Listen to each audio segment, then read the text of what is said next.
Experiment ആണ് എനിക്കൊന്ന് actors turning into singers. അതിനകത്ത് 7 പാട്ട് പാടിയ ഒരാളാണ് ജയസൂര്യ ഇന്ന് എൻ്റെ മുന്നിൽ ഇരിക്കുന്നത്. അതും മഞ്ജരിയുടെ ജോൽസിനോടെ ഭയങ്കര എസ്റ്റാബ്ലിഷ്ഡ് ആയിട്ട് ആൾക്കാരുടെ. Okay, so my question is, എന്തുകൊണ്ട് ഓപ്ഷൻ 1 മാർക്കറ്റിംഗ് അല്ലെ മൂവി ഡിമാൻഡ് ചെയ്തതുകൊണ്ട്, option 2 you are a true singer? 2 option ഉള്ളൂ. Option 3 whatever you choose. അല്ല ഒന്നുമില്ല, അതെന്നറിയോ പറയാ അതൊന്നും എനിക്കറിയില്ലപ്പാ. അതായത് ഫസ്റ്റ് പുണ്യാളൻ സമയത്ത് എൻ്റെ അടുത്ത് രഞ്ജിത്ത് ചോദിച്ചു പാടാൻ പറ്റുമോ എന്ന് ചോദിച്ചു. നമുക്ക് അന്യായ തൊലിക്കെട്ടിയാണല്ലോ. അപ്പോൾ ആ പടത്തിൽ ഞാൻ പാടി. അതെന്തുകൊണ്ടാണ് പാടിയെന്ന് വെച്ചാൽ അമ്മ ഷോയ്ക്ക് വേണ്ടിയിട്ട് ഞാൻ ഒരു പാട്ട് പാടിക്കുക. എന്താ ചങ്കൂറ്റം, മറ്റേ വാതിലില്ല വാതിലിൽ എന്നുള്ള പാട്ട് ഞാൻ പാടി. അപ്പോൾ കുഴപ്പമില്ലാതെ പാടി എന്നൊക്കെ ആളുകൾ പറയണം.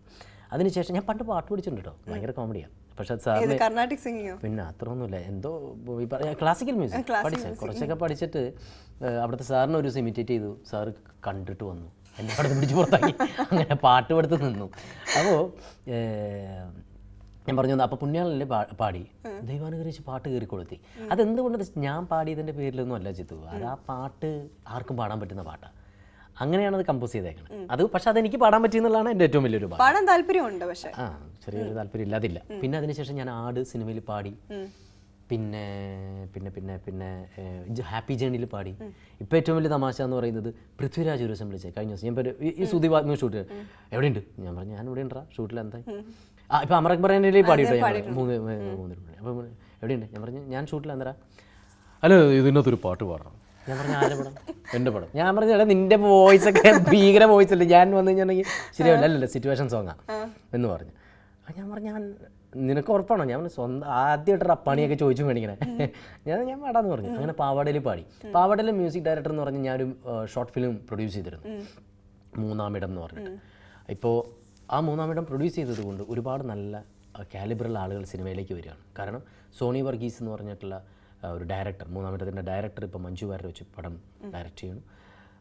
ഞാനാണ് അഭിനയിക്കുന്നത് കൂടെ. അതിൻ്റെ റൈറ്റർ ഷാൻ, അതിൻ്റെ തന്നെ അഭിനയിച്ചിട്ടുള്ള റൈറ്ററുണ്ട്, അവൻ വരണം. പിന്നെ അതിൻ്റെ മ്യൂസിക് ഡയറക്ടർ എബി സെറിയാക്ക്, അവനാണ് ഇത് മ്യൂസിക് ഡയറക്റ്റ് ചെയ്തേക്കുന്നത് പാവാട. ഞാനൊരു ബഞ്ച് ഓഫ് മൂവീസിന്റെ പേര് പറയാം. ജയശ്രീ ഇത്രയും നാൾ അഭിനയിച്ചിരിക്കുന്നതിൽ ഒരു 5-10 മിനിറ്റ് മൂവീസ്, അതിനകത്ത് ഏതൊക്കെയാണ് ഒരു എക്സ്പീരിയൻസ് ആയിട്ട് that comes to your mind? Aadu ഭയങ്കര പാട്ട് പാടിയൊന്നല്ല എക്സ്പീരിയൻസ്. അയ്യോ അത് പാട്ട് പാടിയത് കോമഡി അല്ലേ. ഷാൻ റഹ്മാനായിരുന്നു മ്യൂസിക് ഡയറക്ടർ. പാട്ട് പാടി കഴിഞ്ഞ ഒരാഴ്ച കഴിഞ്ഞപ്പോഴത്തേക്കും ഞാൻ പറഞ്ഞു ഷാനെ നിങ്ങളെ ആ സ്റ്റുഡിയോ കൊടുക്കാണ്ടേക്കാണെന്ന് പറഞ്ഞു കേട്ടു. അതെ, ഷാൻ മ്യൂസിക് ഡയറക്ഷനൊക്കെ നിർത്തിയത് തോന്നുന്നുണ്ട്. അപ്പോൾ അത് പക്ഷെ അവരോട് വയ്ക്കാൻ പറ്റി, ഗോപി സുന്ദറിനോട് പാടാൻ പറ്റില്ല, ബിജു ബാല്. അപ്പോൾ അത് പറഞ്ഞു വന്നത് ആട് നല്ല എക്സ്പീരിയൻസ് ആയിരുന്നു, ഭയങ്കര നല്ല എക്സ്പീരിയൻസ് ആയിരുന്നു. കാരണം എനിക്ക് എൻ്റെ ജീവിതത്തിൽ ഞാൻ എപ്പോഴും എവിടെ ചെന്നാലും ആളുകൾ വിളിക്കുന്ന എൻ്റെ പേരാണ് ഷാജി പാപ്പോ എന്ന് പറഞ്ഞു. ഉഗ്രൻ ക്യാരക്ടർ, ബ്യൂട്ടിഫുൾ. ആയി ഭയങ്കര രസമുള്ള അത് കറക്റ്റാട്ടോ ചിത്തു. കാരണം നല്ല ക്വസ്റ്റ്യനാണ്. കാരണം ഓരോ സിനിമകൾ വരുമ്പോൾ സ്വാഭാവികമായിട്ടും നമ്മൾ ആ സിറ്റുവേഷനിലേക്ക് അറിയാതെ പോകും. ഞാനും അനൂപും BKPയും ഒരു പോസിറ്റീവ് വൈബുള്ള ലൊക്കേഷനും പോസിറ്റീവ് വൈബുള്ള ഒരു പോസിറ്റീവ് ആറ്റിറ്റ്യൂഡുള്ളൊരു സിനിമയും ഒക്കെ ഉള്ളതല്ലേ. എന്നെ സംബന്ധിച്ച് വളരെ ചലഞ്ചിങ് ആയിട്ടുള്ള ക്യാരക്ടറാണ്. കാരണം ഇതുവരെ താടി കായും കാലും അനക്കാൻ വയ്യ, ആകെ അഭിനയിക്കേണ്ടത് കണ്ണ് മാത്രം. കണ്ണിൽ മാത്രം അഭിനയം കൊണ്ടുവരേണ്ട ഒരു കണ്ണിൽ മാത്രം അഭിനയം കൊണ്ടുവരണം. അഭിനയമല്ല ആക്ച്വലി, അയാൾക്ക് കമ്മ്യൂണിക്കേറ്റ് ചെയ്യാനുള്ള വഴി അത് മാത്രമേ ഉള്ളൂ. പക്ഷെ കണ്ണ് അയാളുടെ ശരീരം തളർന്നതാണ്, കണ്ണ് തളർന്നതല്ല. വളരെ വളരെ ശാന്തമായ കണ്ണുകളും ഒരുപാട് അറിവുകളുള്ള ഒരാളുടെ ഒരു ആറ്റിറ്റ്യൂഡ് തന്നെയായിരുന്നു.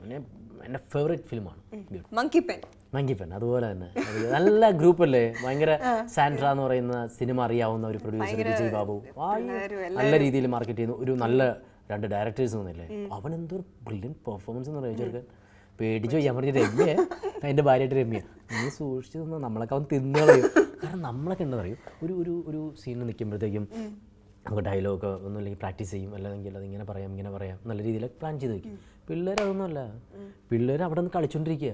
എടാ ഷോട്ട് റെഡി, വരാ അങ്കിൾ ഷോട്ട് വരാ എന്ന് പറഞ്ഞു ടക്കെന്ന് പറഞ്ഞ് അഭിനയിച്ചിട്ടൊക്കെ പോയിക്കളയും. അപ്പം നമ്മുടെ അതാണ് കണ്ടുപിടിക്കേണ്ടത്. അവർ പ്ലാൻ ചെയ്ത് വെക്കുന്നതല്ല, അവർ വന്ന് പെർഫോം ചെയ്തിട്ട് പോവാണ്. അപ്പം അതിനൊരു ഭയങ്കര സുഖമുണ്ട് അത് കാണാൻ. അവർക്ക് പേടിയില്ല. പുണ്യാളൻ അഗർബത്തീസ് ഞാൻ പ്രൊഡ്യൂസ് ചെയ്ത സിനിമ അതിനേക്കാളെല്ലാം ഉപരി ഈ പറഞ്ഞതുപോലെ ഒരാൾക്ക് എത്രയോ പേർക്ക് ഒരു ഒരു ഒരു ഒരുപാട് പേരുടെ മോട്ടിവേഷണൽ ഫിലിമാണ് ആക്ച്വലി അത്. കാരണം ബിസിനസ്സിൽ തളർന്ന് നിൽക്കുമ്പോഴത്തേക്ക് എൻ്റെ അടുത്ത് ഒരുപാട് പേര് പറഞ്ഞു ആ സിനിമ ഞാൻ ചില മിക്ക ദിവസം രാത്രി ഇരുന്ന് കാണുന്നു. അത് തരുന്നൊരു എനർജി ഉണ്ട്. അത് ഡൗൺ ആയി പോകുമ്പോഴത്തേക്കും പിടിച്ച് എണീപ്പിക്കാൻ പറ്റുന്ന ചില പുസ്തകങ്ങളുണ്ടാവും, ചില സിനിമകളുണ്ടാവും. ആ സിനിമയുടെ ലിസ്റ്റിൽ മലയാളത്തിൽ വന്നൊരു സിനിമ പുണ്യാളന ഗർഭത്തീസാണ് എന്ന് പറയുന്നത്. ഞാൻ അതിനകത്ത് നായകനെ അഭിനയിച്ചു. ആദ്യമായിട്ടല്ല, തൃശ്ശൂർക്കാരൻ്റെ ഭാഷ അതിൽ കൈകാര്യം ചെയ്തു എന്നുള്ളതൊക്കെ ഏറ്റവും വലിയ ഓർമ്മകൾ. ജനപ്രിയൻ, അയ്യോ ജനപ്രിയൻ ഇതുപോലെ തന്നെ ഒരു പാവം, ഒരു നിഷ്കളങ്കൻ, ആർക്കും പറ്റിക്കാൻ എന്താ പറയുക, പറ്റിക്കപ്പെടാൻ സാധ്യതയുള്ള ഒരു ഒരു പ്രിയൻ എന്ന് പറയുന്ന വളരെ നല്ല മനസ്സുള്ള, ശരിക്കുള്ള ജയസൂര്യ റിയൽ ലൈഫിൽ ജനപ്രിയനാണ്. ഞാൻ അങ്ങനെയൊക്കെ തന്നെയാണ്. എനിക്കിങ്ങനെ ഞാൻ ജീവിതത്തിൽ കള്ളത്തരം ചെയ്യുന്ന ആളാണ്. അതുകൊണ്ട് തന്നെ എനിക്ക് ജോലിയിൽ കള്ളത്തരം ചെയ്യാൻ അറിയില്ല. ഒബ്വിയസ്ലി ചെറിയ ചെറിയ നുണകൾ പറയാം, അവരൊക്കെ മനുഷ്യന്മാരല്ലേ. അതല്ല ഞാൻ പറയുന്നത്. അതല്ലാതെ ഉള്ളൊരു കള്ളത്തരം ചെയ്യുമ്പോൾ എന്താ പ്രശ്നം എന്ന് പറയും, നമ്മൾ ഡിസ്റ്റർബ്ഡ് ആവും. അതുകൊണ്ടാണ് ഇപ്പം തന്നെ ഞാൻ ഡിസ്റ്റർബ്ഡ് ആയി. ഇത്ര നുണ ഞാൻ പറഞ്ഞപ്പോൾ. ട്രിവാൻഡ്രം ലോഡ്ജ്, അബ്ദു, ട്രിവാൻഡ്രം ലോഡ്ജിൽ അബ്ദു എന്ന് പറയുന്നത് ഇതുപോലെ തന്നെ അന്തർമുഖനാണ്. നമുക്ക് അറിയില്ലേ, ചിലർക്ക് എക്സ്പ്രസ് ചെയ്യാൻ അറിയില്ല. എൻ്റെ വീട്ടിലൊരു പഴയൊരു ഡ്രൈവർ ഉണ്ടായിരുന്നു, അത് വേറൊരു റേഞ്ചാണ്. ചേട്ടാ എന്താ, ഞാൻ വിചാരിച്ചു സരിത തട്ടിപ്പോയി. ചേട്ടാ ഞാൻ ചെന്നാ ഗേറ്റ് തുറന്നു കിടക്കണം. ഞാൻ പറഞ്ഞു നീ ഇതിനാണോടാ ഇങ്ങനെ പറയുള്ളൂ, എല്ലാ കാര്യം ഭയങ്കര എക്സ്പ്രസ് ചെയ്ത് പറയും. വേർത്തിനുണ്ട് വന്നിട്ട്. അത് എൻ്റെ പുതിയ കാരവൻ്റെ ഡ്രൈവറുണ്ട്.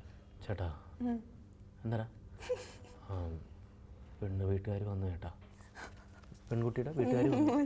അപ്പോൾ അവർ ഞാൻ കല്യാണം മുടങ്ങിയിട്ടുണ്ടാവും സ്വാഭാവികം. അവരൊരു കാറ് തന്നിട്ട് പോയി ചേട്ടാ. അത് ഓപ്പോസിറ്റ് റിയാക്ഷൻ എന്ന് പറഞ്ഞ പോലെയാണ്. ഭയങ്കര കോമഡിയാണ്. ഇതാണ് അബ്ദുവിന് എന്തുണ്ടെങ്കിലും മുഖത്ത് ഇങ്ങനെ ഇത് മാത്രമേ ഉണ്ടാവുള്ളൂ. നിർവികാര ജീവിയായി അഭിനയിച്ച അബ്ദു.